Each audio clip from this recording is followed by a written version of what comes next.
I was offered a job, and I suspect that Don and Dad cooked this one up, as a news editor at CJON.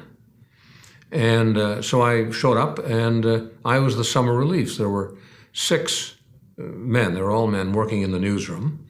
And of course, they all had summer holidays, so I was the swing guy and had a wonderful time. And I think I was there for another 3 or 4 summers. But Don was the constant spirit, and of course, he did the nightly show. And that was the marquee, that was the headline. Now it's time for News Cavalcade, edition 138. He had self-confidence, he had the kind of articulateness, and he had the kind of memory that he could deliver a half-hour newscast from memory and get it, I don't know, 95% correct. Start off by asking you what the first time that was that you ever met Don Jamieson. Oh, I can't answer that. I just don't know. Not that I don't want to, I can't. Dad and Don were friends. Now, I call your grandfather Don, but that's what I always called him, and that's, I guess, what he wanted to be called. They were friends, and they were together in the Guards. Now, I guess I had seen the television, which was, 54, the CJON came on, and of course, Don with the nightly news became a fixture in everybody's home. Well, we didn't see a lot of Don day to day. The newsroom was on one side of the building, and Don's office and the executive places were on the other side. Where we did see him, well, there were 2 things. First of all, he set the tone for the whole station. He and Sterling were partners. I don't know what the relationship was, but they were partners. But Jeff was wherever he was. He wasn't around very often. Don was there, and Don set the tone. Don was the leader. And if the top sets the tone, Don was very much the top. And also, he was the heart and soul of not just the station, but of the news business. And CJON, radio and then TV, was built on news, first with the news in Newfoundland. And that's what brought the audience. And at one stage, you know, CJON had 80, 85, 90% of the commercial radio audience. It had 100% of TV because there was nobody else. And Don said that he was a wonderful sort of news. I don't know what he was. He didn't have the term news director. Jim Toms ran the newsroom, but Don was the constant spirit, and of course he did the nightly show, and that was the marquee. That was the headline, and we would brief him. He really did do it without notes, as he became quite famous for it. Now he rather sort of winged it from time to time, but what would happen is in the late afternoon. I think the show went on about 6. Of course, it was all live. There was film. The film was very hard to use. There was no VTR. Everything was live to air, to use the new phrase. About 5:30, Jim Toms, the news director, and usually 1 or 2 of us, would gather up the carbons from the day's news run and go over to Don's office, and Jim or whoever was conducting it would take your grandfather through it. And he wouldn't make notes, but you could see him mentally noting things, and he might have a question or 2 to be sure he understood something. And then at 6:25 or whatever, I've forgotten the time now, but at 5 minutes before airtime, he would get up and walk out of his room and down into the hall, the control room, down into the big studio where the news set was. And that was a wonderful experience. He was just fantastic. He had the kind of self-confidence, he had the kind of articulateness, and he had the kind of memory that he could deliver a half-hour newscast from memory and get it, I don't know, 95% correct. He might miss a detail here and there, but he had the ability, of course, to carry it and to make it convincing. And he did it at least 5, I think it was 5 nights a week. Then there'd be commercials and somebody did the weather, and then he would do a one-on-one interview of 15, 20 minutes, unscripted. Wonderful performance. So it was great. It was a joy to work with him, and he was easy to talk to, approachable. I graduated from law school in '64 and came back and articled with the Attorney General. I really spent my time as Joseph Smallwood. I was the first executive assistant, and there I was. And so Mr. Smallwood's staff was quite small. There were a couple of secretaries, Mrs. Templeman, his personal secretary, me. Well, I wasn't called a secretary, but there were a couple of, Mrs. Templeman, a couple of stenographers, a messenger or 2, and then there was me. That was the Premier's staff in 1964. We sort of made it up as we went along. So I certainly saw a great deal of your father. your grandfather, he was very much involved in national politics. And I had been very much involved as well. I was president of the University Liberals, the National Federation. And in 62 and 63, when I say I was on the campaign committee, there was a committee of 25, and sort of I was the 25th, if you follow me. I don't want to mislead, but I was the University Liberal representative on the national campaign committee. Walter Gordon chaired it. And Don was the communications guru. He had a huge influence, a huge impact on the communications, advertising, speeches in 1962 and 63. And of course, at the end of the day, Mr. Pearson became Prime Minister. And Don and Jack Pickersgill were very good friends. They were close. Jack would have sponsored him politically. And I worked for Jack in the summer of 63 as his Newfoundland guy, Newfoundland assistant. We were called private secretaries.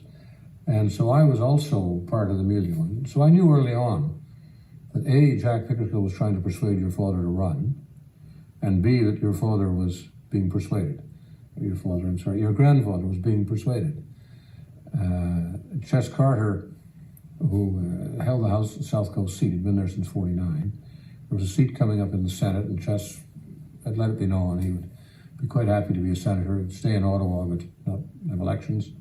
And your grandfather, of course, had a home at Swift Current, had a great interest in the Burin Peninsula and the southwest coast.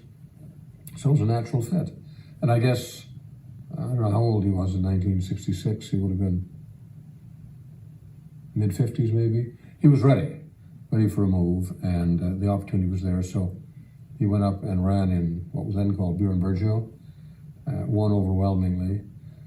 Our election, the elections overlapped. I'm not sure who did who. Mr. Smallwood had planned the September 1966 election very carefully, and it was dated and set a long time in advance. I suspect Mr. Pearson piggybacked on that. There were two in Newfoundland, Labrador. Charlie Granger, the same ran. No, I'm sorry. Charlie Granger, he did run. Charlie resigned his federal seat in the House of Commons and came and ran with us provincially. He ran in Gander District. And Andy Chatwood ran in Charlie's place. So there were two by-elections held simultaneously federally in the fall of 66. The Liberals won both. And they ran contemporaneously with the provincial election, which the Liberals also won quite overwhelmingly. But he became the Newfoundland Minister in Pierre Trudeau's cabinet in 1968. And he and I worked together very closely. I was in the cabinet here by that time, and Don and I, by that stage, had a fairly long history, maybe 8 or 10 years. I think he trusted me, and with reason, and I trusted him with reason. We didn't always agree. He had his own political axes to grind, and I had mine. But he was very, very helpful, and one in particular, when we came to the medical school, I was the health minister by then, and it'll take a minute or two to explain what was going on, but the government had agreed to the university's plan to build a medical school. Well, the government, Mr. Smallwood, urged the university to get with the medical school idea, but the university decided on their own, Memorial, to build a medical school. They looked into it, they had meetings and consultations and advice, and they were prepared to do it. They believed it was the right thing to do, as it was. But there was a problem, the cost. Money is always a problem. And we needed a new general hospital here in St. John's, and we needed a medical school, and there didn't seem to be enough money for both. In fact, there wasn't enough money, and the medical school wasn't universally accepted. There were a number of very prominent doctors who spoke out against it, and who had the ear of some ministers in the Smallwood cabinet. Anyway, I became Minister of Health, and the problem was, that's the one that was on my desk quivering when I walked in as minister in June 68.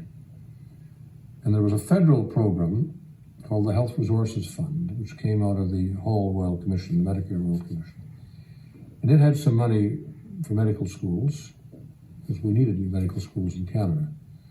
But it was divided into chunks, and we were entitled under two of the chunks, to the Atlantic Provinces chunk and the national chunk, I forget the exact number. Let's say we were entitled to $30 million. Today it seems like nothing. In 1968, I could tell it's a lot of money. The whole health budget was $100 million to run the health care system in Newfoundland in 1968. Anyway, we needed 30 million, wouldn't cut it. We couldn't build the hospital and the medical school. We could build one or the other.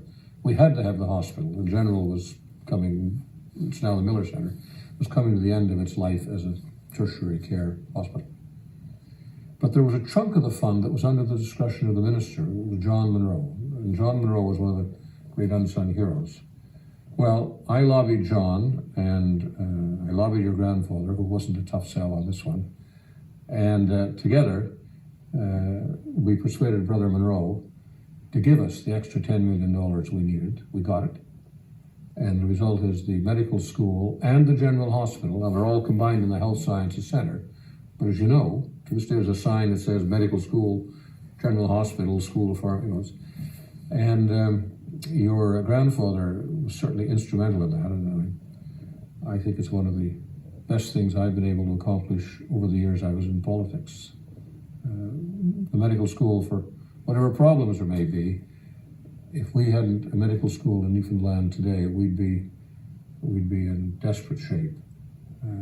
It's really the backbone of our health services system, not simply because it produces doctors, they're important, but in what it's done for the practice of medicine in Newfoundland. If we hadn't a medical school, we wouldn't be doing nearly the quality or quantity of work we're doing here. So Don Jamieson's entitled to a big share of that. He was the minister throughout the period. I think his biggest single accomplishment, and I think it was a very large one, was the DRE program, the Department of Regional Economic Expansion, it came out of Pierre Trudeau's 1968 campaign, and Jean Marchand was the first minister. But I think Don succeeded Jean. Anyway, he was the minister early on, and they were given a relatively large sum of money and told to develop things. And Don made sure that that money not only came, our share, very large share, came to Newfoundland, but it was used creatively. And the result was the Northern Peninsula Highway was paved, the Burin Peninsula Highway was paved. We had new schools built all over the island, a huge variety of things that were, people didn't think at the start were regional economic expansion. Infrastructure was a new word in the late 60s, early 70s. But Don, who had no formal training in any of this stuff, and is a very bright fellow who listened and learned and knew how to take expert advice and seek it out and then follow it. Don quickly realized that the best thing the government of Canada could do for Newfoundland in developing us, and there are other things governments do, was to provide roads and schools and these things. And I got to tell you, we would have been a long time getting a Northern Peninsula. Well, I was on the Northern Peninsula as a member. By damn, I had an interest in it. And Don, of course, was the member for the Burin Peninsula Fellow in his riding.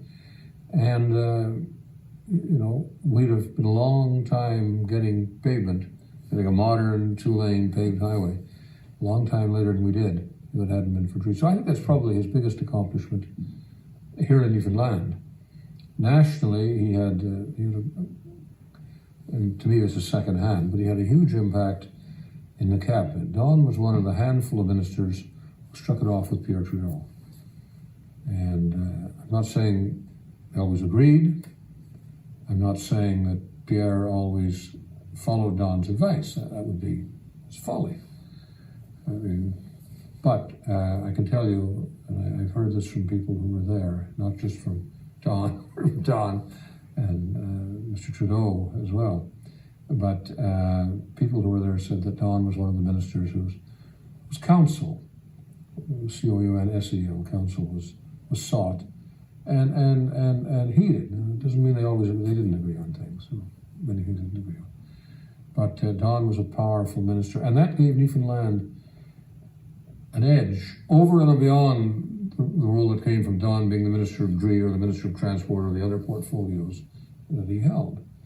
I was dealing with the federal bureaucracy during a lot of that period as a minister here. And it sure as hell helped to have Don Jamieson send word saying, the Newfoundland guys are coming over. Will you see what you can do for them? Nothing improper or inappropriate. But there's two ways to look at things. The glass is half full or half empty, and Don always saw the glass as half full and needed to be filled. So I think that was probably his greatest accomplishment.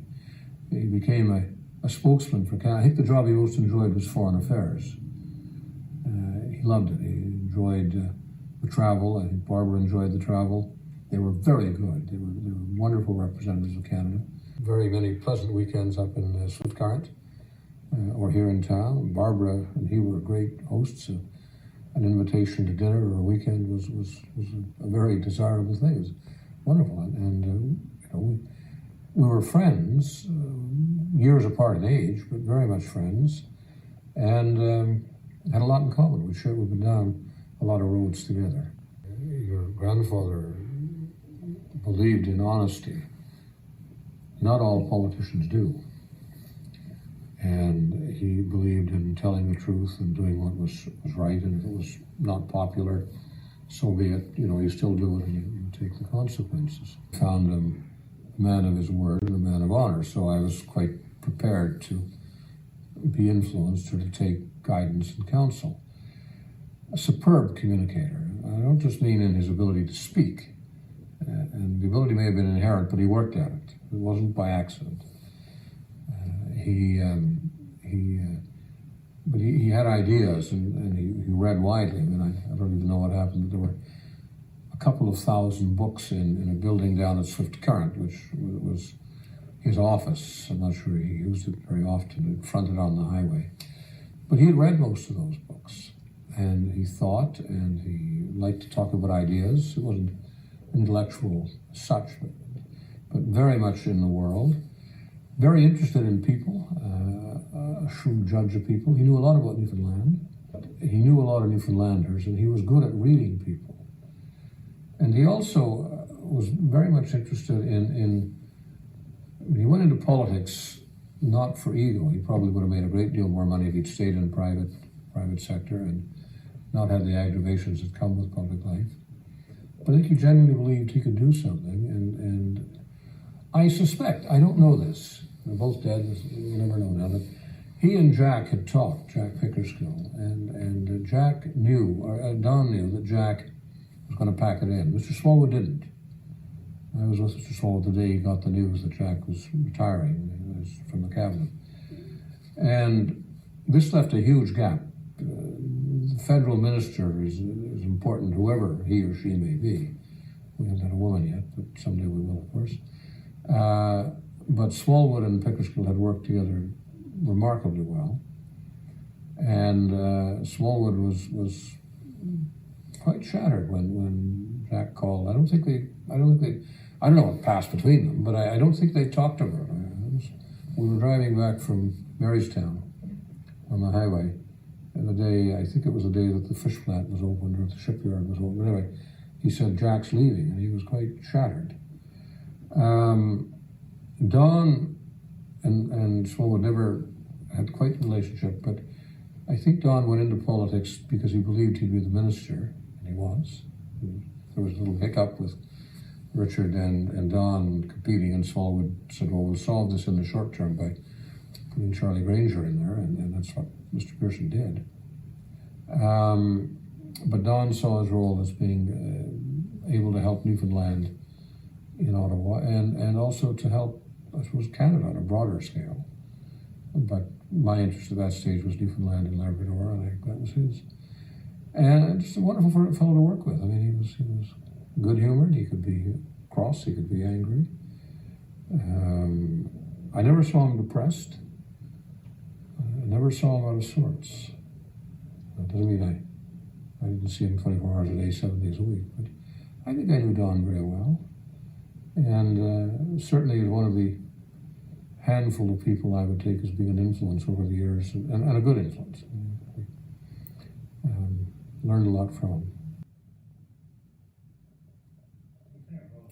All right, carry on.